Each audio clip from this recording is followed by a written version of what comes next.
السلام عليكم ورحمة الله تعالى وبركاته. إن الحمد لله نحمده ونستعينه ونستغفره ونعوذ بالله من شرور أنفسنا ومن سيئات أعمالنا. ما يهده الله فلا مضل له ومن يضلل فلا هادي له.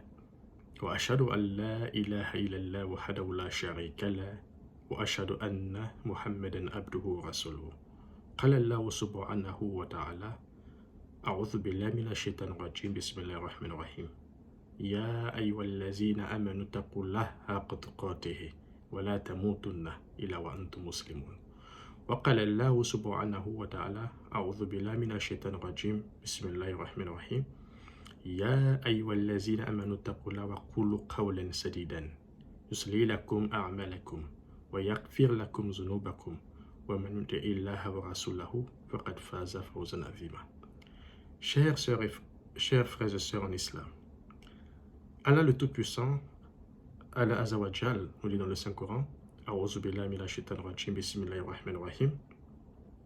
Alhaakumut takathur, hatta zurtumul makabir, kalla sawfa ta'lamun, thumma kalla sawfa ta'lamun. كلا لو تعلمون علم اليقين لترون الجحيم ثم لترونها عين اليقين ثم لتسألون يومئذ عن النعيم. Chers frères et sœurs en islam, ce rappel est d'une importance assez capitale puisqu'il nous rappelle de la fugacité, du caractère passager, éphémère de ce monde, de cette vie ici-bas. Chers frères et sœurs, chaque jour qui passe nous rapproche de l'échéance de notre terme, nous rapproche de l'échéance de notre mort. Chers frères et sœurs, sachez que la vie de ce monde est éphémère, est passagère, et la vraie vie, comme Allah le dit dans le Saint-Coran, est celle de l'au-delà. C'est pourquoi nous devons vraiment prêter une attention particulière sur cette sourate au regard du fait que chaque jour les gens meurent. Chaque jour les gens meurent. Puisque on n'a signé aucun contrat avec Allah subhanahu wa ta'ala pour connaître le jour de notre mort. La mort survient toujours à l'improviste. C'est pourquoi il est important de s'y préparer, afin, n'est-ce pas, de ne pas être surpris.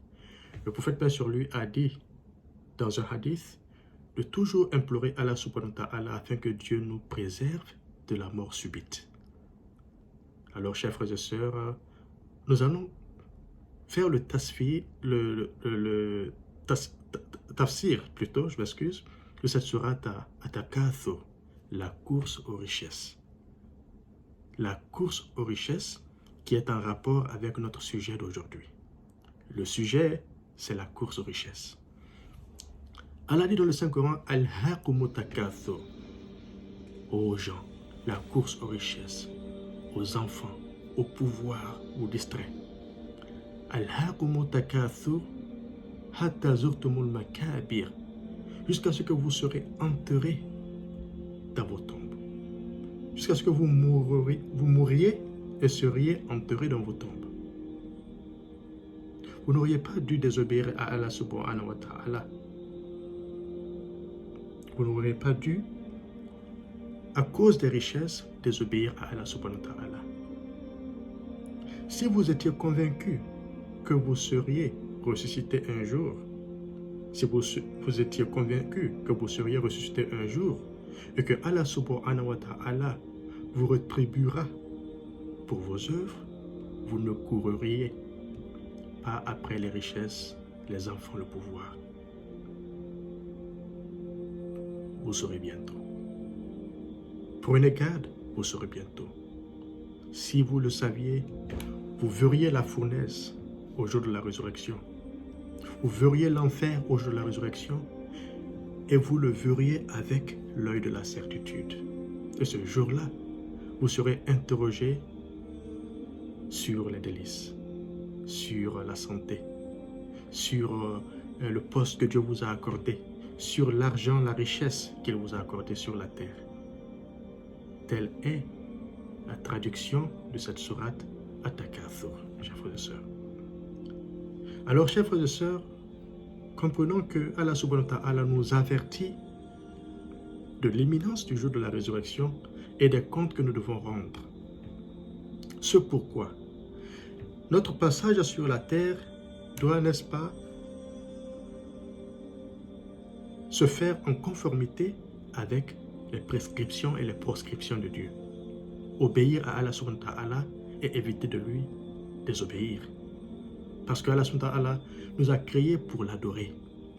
Le but de l'existence, c'est pour adorer Allah subhanahu wa ta'ala, comme il le dit dans le Saint-Coran, très clairement, وَمَا خَلَقْتُ الْجِنَّ وَالْإِنسِ إِلَّا لِيَعْبُدُونِ مَا أُرِيدُ مِنْهُم مِّن رِزْقٍ وَمَا أُرِيدُ أَن يُطْعِمُونِ إِنَّ اللَّهَ هُوَ الرَّزَّاقُ ذُو الْقُوَّةِ الْمَتِينُ. Je n'ai créé les génies et les hommes que dans le but de me vouer un culte exclusif. Je n'ai pas besoin qu'ils me nourrissent.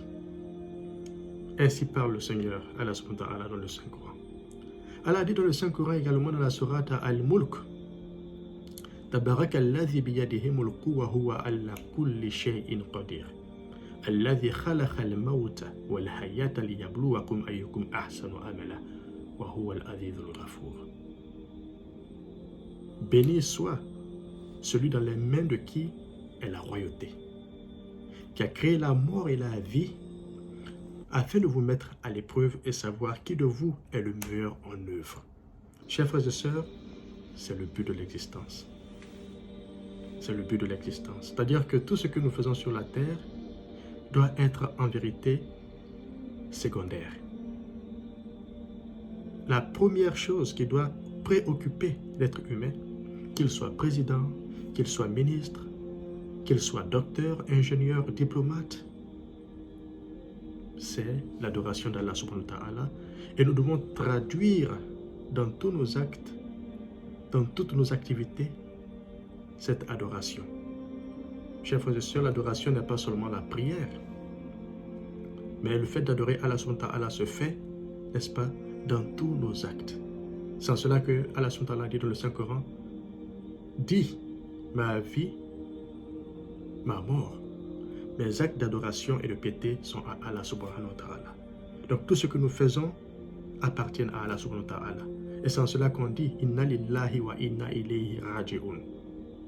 Kuli nafsi zaikatul maut. Kuli nafsi zaikatul maut. Nous provenons de Dieu et à Allah subhanahu wa ta'ala nous retournerons. Chaque âme goûtera à la mort. Donc chers frères et sœurs, cette sourate est d'une importance assez capitale et nous devons songer, méditer en la récitant afin qu'on puisse réellement en saisir la quintessence pour notre vie ici-bas en vue de préparer notre vie à l'au-delà. Et je finis avec un hadith du prophète paix sur lui, chers frères et sœurs. Un hadith qui a été rapporté par At-Tirmidhi et authentifié par Cheikh Albani, où le prophète paix sur lui, Allah subhanahu wa ta'ala, dit: les pieds d'un serviteur ne quitteront pas le jour de la résurrection sans qu'il ne soit interrogé sur 4 choses. Les pieds d'un serviteur ne quitteront pas le jour de la résurrection sans qu'il ne soit interrogé sur 4 choses. Sur sa vie et comment est-ce qu'il l'a vécu. Sa jeunesse, comment est-ce qu'il l'a dépensé.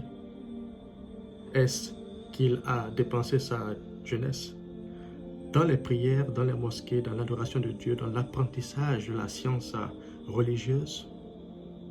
Ou bien l'a-t-il préparé, n'est-ce pas, ou dépensé, je dirais, dans les boîtes de nuit, en commettant la fornication, en volant, en l'insultant, ainsi de suite.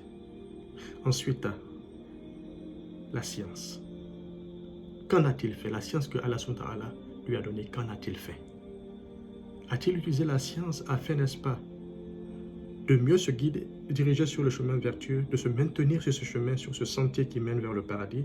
Ou l'a-t-il utilisé, n'est-ce pas, pour faire montre d'ostentation? Puisqu'il y a des gens qui ont la science religieuse mais ne l'utilisent pas à bon escient. Soit ils l'utilisent pour se vanter, ou soit il l'utilise pour encore duper les êtres humains et jouir des délices de ce monde de manière illicite. Et enfin,